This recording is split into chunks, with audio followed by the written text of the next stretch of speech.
Hi, I'm Dave Rutherford. This is Jay Hill. Today we're going to be talking about something that really, I think, bugs a lot of Canadians. I hope it does. Yeah. Hope it does. Polls show it does. The situation is a guy, his name is Omar Khadar, who comes from a family of terror, who comes from admitting murdering, killing, murder. He was convicted of it. Well, I think it's murdering.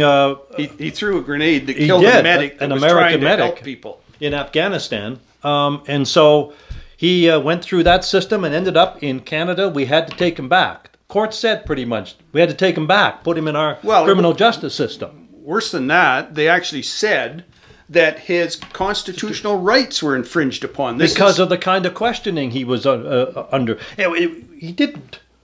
What did he get? Sleep deprivation, I think, was the number one thing that may have motivated him to talk. Anyway, we are going on about Omar Khadar because he wants to get his bail revised to the point about the where third time he's tried this. He has with the same judge. Her name is Justice June Ross. Yes. Got to thank Justice Ross for this because she said no.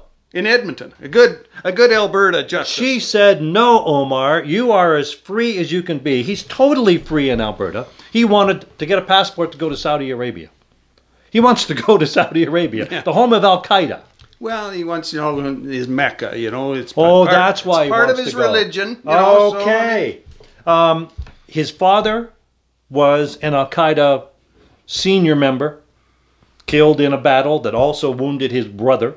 His other brother was running a training camp in Afghanistan. His sister and his mother attacked Canada and the West constantly. Well, there was this infamous guy named Bin Laden that his sister actually invited to one of her weddings.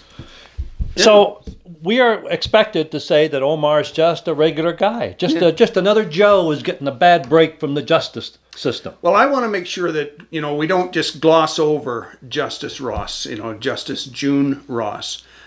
Because this judge should be commended, because this ruling of hers is good news for Canadians who have felt for some time, for far too long actually, that our justice system is becoming increasingly soft on extremism and terrorism.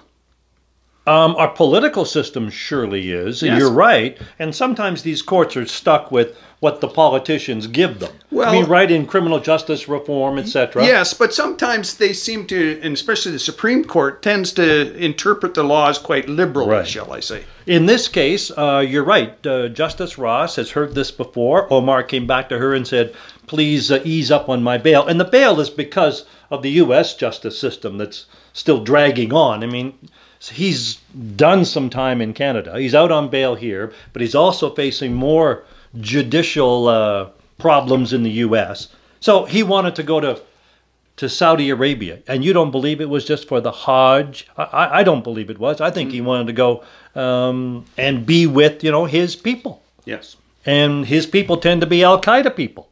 So is Omar Khadar a terrorist?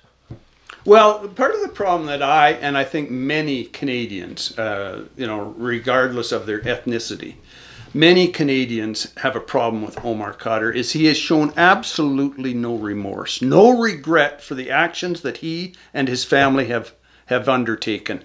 Yes, it sticks in our craw that Justin Trudeau gave him $10.5 million of taxpayers' money.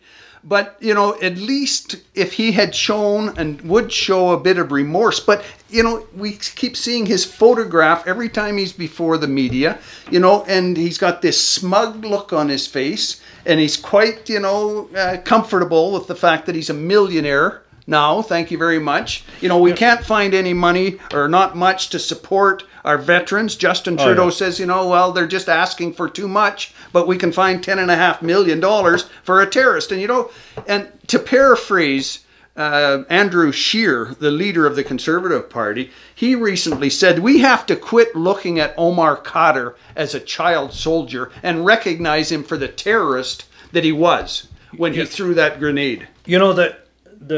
The order here by Justice Ross is limited. He'll come back in another year and try it again. Yep. And I'm not really optimistic about the future. I mean, the way this government is treating terrorists, ISIS fighters who have returned to Canada, they're They don't much care about them. They're going to try and reintegrate them. There's 60 of them out there running around now. They want to. We're watching them. Yeah. So their track record on this is terrible. So I don't anticipate that Khadar. He'll eventually get what he wants. I mean, I think he will. Hey, thanks everybody. I hope he doesn't, but thanks everybody for being here. I just noticed our backdrop went out, so that's why I was a little bit slow in the uptake. Jay, always great to have a conversation with our audience. Thanks, guys, for being here. Hit subscribe to support us. We'd appreciate it very much. See you later.